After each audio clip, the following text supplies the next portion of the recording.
हर हर महादेव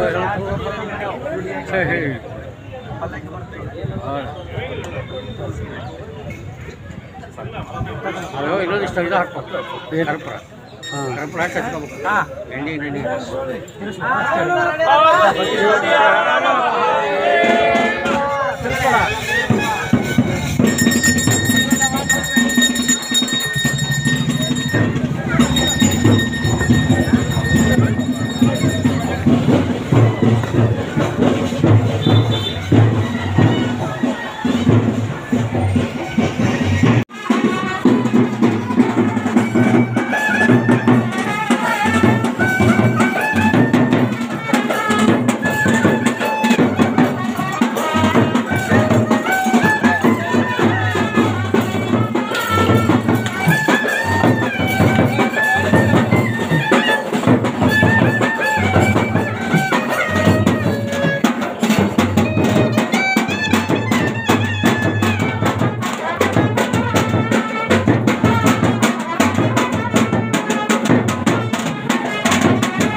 ನಮ್ಮ ಆರ್ಯವೈಶ್ಯ ಸಮಾಜದಿಂದ ನಾವು 22ನೇ ತಾರೀಕಿನಿಂದ ನವರಾತ್ರಿಯನ್ನು ಅದ್ದೂರಿಯಾಗಿ ಮಾಡ್ತಾ ಇದ್ದೀವಿ.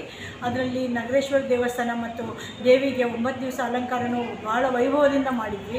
ಅಲ್ಲದೆ ಮತ್ತು ಕುಂಕುಮಾರ್ಚನೆ, ಹೋಮ, ಹವನಗಳು, ಆಮೇಲೆ ಕಲ್ಚರಲ್ ಪ್ರೋಗ್ರಾಮ್ಗಳು, ಹಾಗೆಯೇ ಪ್ರವಚನ, ದೇವಿಯ ಪ್ರವಚನ, ಹೀಗೆ ಅದ್ದೂರಿಯಾಗಿ ಒಂದಿಂದ ಇನ್ನೊಂದು ಭಾಳ ಅದ್ದೂರಿಯಾಗಿ ನಡೆದು ಇದನ್ನು ನಾನು ಹೇಳೋಕ್ಕೆ ಭಾಳ ಖುಷಿ ಪಡ್ತೀನಿ. ಇವತ್ತಿನ ದಿವಸ ಅಂದರೆ 2ನೇ ತಾರೀಕು ಕೊನೆಯ ದಿವಸ, ವಿಜಯದಶಮಿ ದಿವಸ ಉತ್ಸವದೊಂದಿಗೆ ಇದನ್ನು ಪೂರ್ಣವಾಗಿ ನಾವು ಮುಗಿಸ್ತಾ ಇದ್ದೀವಿ. ಇದನ್ನು ಸಹ ಅದ್ದೂರಿಯಾಗಿ ಮಾಡ್ತಾ ಇದ್ದೀವಿ. ತಾರೀಕಿಗೆ ಒಂದು ಹೋಮವನ್ನು ಮಾಡಿದ್ದೆ. ಆ ಹೋಮ ಶ್ರೀ ವಾಸವಿ ಬೀಜಾಕ್ಷರಿ ಮಹಾಹೋಮ ಅಂತೇಳಿ. ಅದರಲ್ಲಿ ನಾವು ಏನು ಮಾಡಿದ್ವಿ, ಸಂಕಲ್ಪ ತೊಗೊಂಡಿದ್ವಿ ತಾಯಿಗೆ, ವಾಸವಿ ದೇವಿಗೆ. ಈ 2 ವರ್ಷದಲ್ಲಿ ನಾವು ದೇವಸ್ಥಾನ ಕಟ್ಟಬೇಕು ಅಂಥೇಳಿ ನಾವೆಲ್ಲರೂ ಸಂಕಲ್ಪ ಮಾಡಿ ನಾವು ಹೋಮ ಮಾಡ್ತಾ ಇದ್ವಿ. ಅದರಲ್ಲಿ ಒಂದು ವಿಶೇಷ ಏನು ನಡೀತಂದರೆ, ಅಗ್ನಿಯಲ್ಲಿ ಏನೋ ಅಗ್ನಿ ಕುಂಡದಲ್ಲಿ ದೇವಿಯ ಒಂದು ರೂಪನೇ ನಮಗೆ ಪ್ರತ್ಯಕ್ಷವಾಗಿ ನಮಗೆಲ್ಲರಿಗೂ ಅನುಭವ ಆಯಿತು. ಅದನ್ನು ನಾವು ಫೋಟೋ ತೆಗೆದು ಸಹ ಅದನ್ನು ಇದು ಮಾಡಿದ್ವಿ. ನಮಗೆಲ್ಲರಿಗೂ ಅಂದರೆ ನಮ್ಮ ಸಮಾಜದ ಎಲ್ಲ ಬಾಂಧವರಿಗೂ ಅದೊಂದು ಬಹಳ ವಿಶೇಷತೆ ಮತ್ತು ದೇವಿನೇ ನಮ್ಮಲ್ಲಿ ಬಂದಿದ್ದಾಳೆ, ದೇವಿನೇ ನಿಂತು ನಡೆಸ್ತಾಳೆ ಅಂಥೇಳಿ ನಮಗೆ ಬಹಳ ಅನುಭವ ಆಯಿತು. ಇದೊಂದು ಹೇಳೋಕ್ಕೆ ನಾನು ಭಾಳ ಇಷ್ಟಪಡ್ತೀನಿ. ಜೈವಾಸಿ. ಜೈವಾಸಿ ಎಲ್ಲರಿಗೂ ನಮಸ್ಕಾರ. ನಮ್ಮ ಒಂದು ನವರಾತ್ರಿಯಲ್ಲಿ 22ರಿಂದ 2ನೇ ತಾರೀಕುವರೆಗೂ ವಿವಿಧ ಕಾರ್ಯಕ್ರಮಗಳನ್ನು ಜರುಗಿದವು.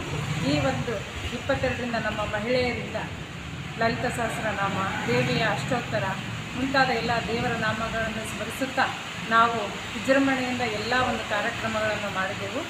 ಆನಂತರ ಬಾಲಮುತ್ತೈದರಿಗೆ 30ನೇ ತಾರೀಕು ಶ್ರೀ ವಾಸವಿ ಬೀಜಾಕ್ಷರಿ ಮಹಾಹೋಮ ಇದು ಮಾಡಿದ ನಂತರ ಬಾಲ ಕನ್ನಿಕೆಯರಿಗೆ ಎಲ್ಲರೂ ಸೇರಿ ನಾವು ಉಡಿ ತುಂಬುವ ಮೂಲಕ ಅವರನ್ನು ಉಡಿ ತುಂಬುವ ಮೂಲಕ ಇದು ಮಾಡಿದ್ವಿ.